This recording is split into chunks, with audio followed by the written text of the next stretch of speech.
chuj lum ko kamal we ko kamal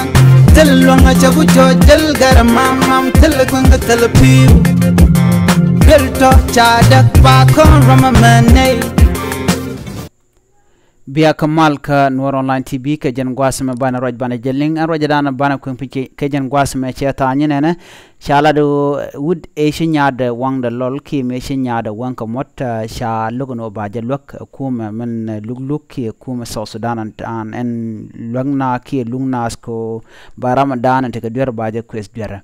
shala do shikana lok ajar rojadan balinga jan gwasme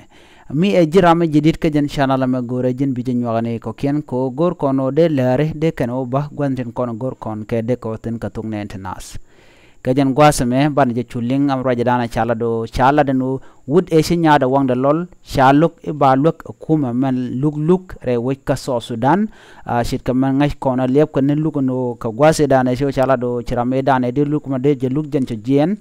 cho wida diana tam che ben chala do shaje luk en mandan en de latkaja ki de je lunya lor shik mandan shagu je de jeloñ ban chure leer mandan baling rajan shala do shukum man luk wuda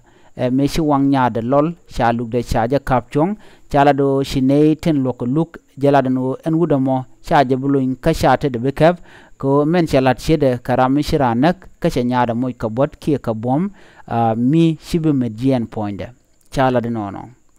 en wuda mo shawang nya da mut gwase cha nya da nang dol wal kuma so sudare we ke jeb chwa wang kelo jegalo lada ka chwa wang do dien chwa jegalo jen chediai en wang mo jen cheguit do ban yara wang nya da ke je o chi nya da jelok en wo ba ko en wun mishi gwan ko nya ke chi gwana mek en mo sheral mudi che no kamde ken nya da jen chu do mo chu goro ba nya da ba jamo rek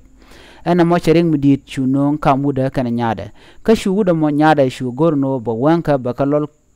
ko tele wudo dien mi bele bech ke chaji bele nok ba ha wunten ko ken erega mo che chu tuogo nono enuda me aramkel mi che der medina jen che jelare wi ka so Sudan ko cha goro jin enaran chi de tyap ki dere mo gwabe che kamen chelet kanyada ramada bi jin ramada be ka bi mo karek mi chit karek mo abi gu jo dere nang neja ana mo arekel midi mi charande pale ka kaja duno shala do tel mi jeng mi shagor bal keja shala do bajo ngogo no tel ramme bi lok batere te jen amen mi shagwaz de mandanen balu keja amen mi share le ka gwa ko gor ko bare dial ke ta hadana chalat ba kon ngajo cha bu nyok ram do dien mi shet keja ko na me mi shagwana chaje pale ka kala de jengaje dume le de ne kuje de je pale ka ke dong cha de luk ana me tele palika ko jan lade je ngaje arek mudin mi chalat ka nyaade ntama chawang kel ko chawang do dien chaje de jan wang daro chikande lade ne dungno ko chaje nangre wi ke jibre dul walanda na chaw nangten chawang kel chawjek asha gwa chi chun lunjok re wi ka so Sudan ke juba chwaje no wang kel jan chi jegon wang kel gwaye name arek mlat ke gwan andana kula dab no je name jele dande yen linka jan gwasa men go aran chi nyade ki eneran chi de mo kerek ko tegne dial pere ki gwaye ano brand bi mo kerek ku yone ki ga ku kwangne na mere di chicken kon tin kwak nyeken ki buk ga kaneten ko ken ko cha nyaran dong cha je kwen ki chiranje te lok bu goro brammo bi mo kerek ki jin mi chi nyadu chete karam chenok ka jano shielo gono baje ko no udamo bi goro to bi nyadu mi mo kare ki bram yi bi mo kare no mo are kel mi chala do charan chabe peleka awa eneran te ka lwanko ba men noko be jamek a chen chajo kwen ba ko di alba ngoda ba mi she gor jena dere jien no mo kel mi chala do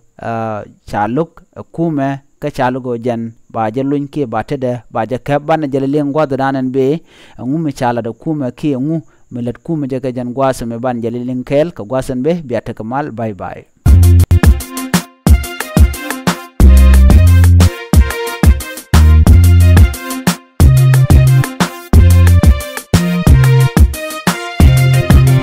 oi jaga chut lom ka kamal we ka kamal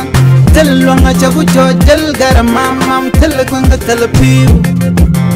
belto chadak pa kon ramamane